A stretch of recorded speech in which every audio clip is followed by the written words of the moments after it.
పొరుగు దేశాల్లో చెలరేగిన జన్జీ ఉద్యమాల సెగలో ముంచుకొస్తున్న 5 రాష్ట్రాల ఎన్నికలు నీట్ పేపర్ లీకేజీపై మొదలైన ఆందోళనతో కేంద్రం వెనక్కి తగ్గక తప్పలేదు. మొదట్లో సీజేపీ ఉద్యమాన్ని తేలిగ్గా తీసుకున్న ప్రభుత్వం ఏకంగా పార్లమెంటు ముట్టడికి దారితీయడంతో దిగిరాక తప్పలేదని నిపుణులు అభిప్రాయపడుతున్నారు. యువత ఆగ్రహం దావానలంలా మారకముందే కేంద్ర విద్యాశాఖ మంత్రి పదవికి ధర్మేంద్ర ప్రధాన్తో రాజీనామా చేయించి మోదీ సర్కార్ నష్ట నివారణ చర్యలు తీసుకున్నట్టు విశ్లేషించారు. నీట్ ప్రశ్న పత్రాల లీకేజీపై మొదలైన విద్యార్థుల నిరసనను తొలుత అంతగా పట్టించుకోని కేంద్ర ప్రభుత్వం ఉద్యమకారుల డిమాండ్లు అన్నింటికీ అంగీకరించడం దేశవ్యాప్తంగా చర్చనీయాంశంగా మారింది. 12 ఏళ్ల పాలనలో పలు అంశాలపై దృఢ వైఖరిని ప్రదర్శించిన మోదీ సర్కార్ విద్యార్థుల విషయంలో వెనక్కి తగ్గడానికి గల కారణాలపై నిపుణులు పలు అభిప్రాయాలను వెలిబుచ్చారు. పొరుగు దేశాలైన నేపాల్, బంగ్లాదేశ్, శ్రీలంకలో 4 ఏళ్ల కాలంలో ఉవ్వెత్తున ఎగిసిన జెన్జీ ఉద్యమాలు, వాటి పర్యవసానాలు నేర్పిన పాఠాలే ప్రభుత్వ పెద్దలను దిగివచ్చేలా చేశాయన్న వాదన వినిపిస్తోంది. యువత ఆగ్రహం దావానలంలా మారి దేశమంతా విస్తరించరాదనే ఉద్దేశంతోనే విద్యాశాఖ మంత్రి ధర్మేంద్ర ప్రధాన్తో కేంద్ర ప్రభుత్వం రాజీనామా చేయించి ఉంటుందని విశ్లేషకులు భావిస్తున్నారు. ఇవే కాకుండా పలు అంశాలు సైతం మోదీ సర్కార్ను ఇరకాటంలో నెట్టాయనే అభిప్రాయం కూడా వినిపిస్తోంది.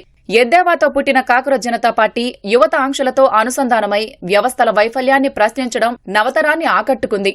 అది రోజురోజుకు విస్తృతమై యువతను ఆకర్షించింది. యువతలో వస్తున్న భారీ స్పందనను గుర్తించిన సీజేపీ వ్యవస్థాపకుడు అభిజిత్ దీప్కే జూన్ 20న ఢిల్లీలోని జంతర్ మంతర్లో ఆందోళనకు దిగారు. దీనికి దేశవ్యాప్తంగా విద్యార్థి సంఘాలు, ప్రతిపక్షాలు, స్వచ్ఛంద సంస్థలు, ప్రముఖులు మద్దతు పలకడం సీజేపీ ఉద్యమానికి మరింత ధైర్యాన్నిచ్చింది. ఫలితంగా కేంద్ర ప్రభుత్వాన్ని యువత గట్టిగా ప్రశ్నించడం ప్రారంభించింది.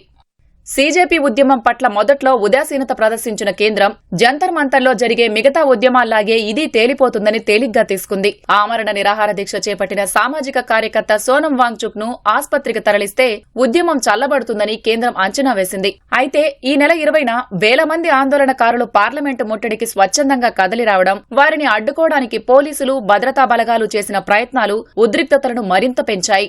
ఈ చర్యలతో దేశవ్యాప్తంగా విద్యార్థుల పట్ల సానుభూతి పెరిగింది. ఇది కేంద్ర ప్రభుత్వాన్ని ఆత్మరక్షణలోకి నెట్టింది. ఆందోళనకారుల అరెస్టుకు జాతీయ భద్రతా చట్టం కింద అనుమతులివ్వడం యువతను మరింత ఆగ్రహానికి గురిచేసింది. ఫలితంగా సీజేపీ ఉద్యమానికి మద్దతుగా దేశంలోని వివిధ ప్రాంతాల్లో విద్యార్థులు వీధుల్లోకి వచ్చి ఉద్యమం వైపు అడుగులు వేశారు. ప్రతిపక్షాలతో కలిసి ప్రతిపక్ష నేత రాహుల్ గాంధీ ప్రధాని మోదీ అధికారిక నివాసం ముందు మెరుపు ధర్నా చేపట్టడం, పోలీసులు అరెస్టు చేయడం దేశవ్యాప్తంగా దుమారం రేపింది. పార్లమెంటు లోపల ప్రతిపక్షాలు, వెలుపల విద్యార్థులు, యువత ఉద్యమంతో పాలక పక్షానికి ఊపిరాడని పరిస్థితి నెలకొంది. ఈ పరిణామాలతో పరిస్థితి తీవ్రతను గమనించిన కేంద్ర ప్రభుత్వ పెద్దలు చకచకా పావులు కదిపారు. ఫాస్ట్ ట్రాక్ కోర్టుల ఏర్పాటును ప్రకటించడంతో పాటు కేబినెట్లోనూ ఆమోదించారు. సోనం వాంగ్చుక్ ఆమరణ దీక్షను విరమింపజేసిన విద్యార్థులు వెనక్కి తగ్గకపోవడం, ప్రజల్లోకి వెళ్లడానికి రాహుల్ గాంధీకి అవకాశం దొరుకుతోందని బీజేపీ అధిష్టానం భావించింది.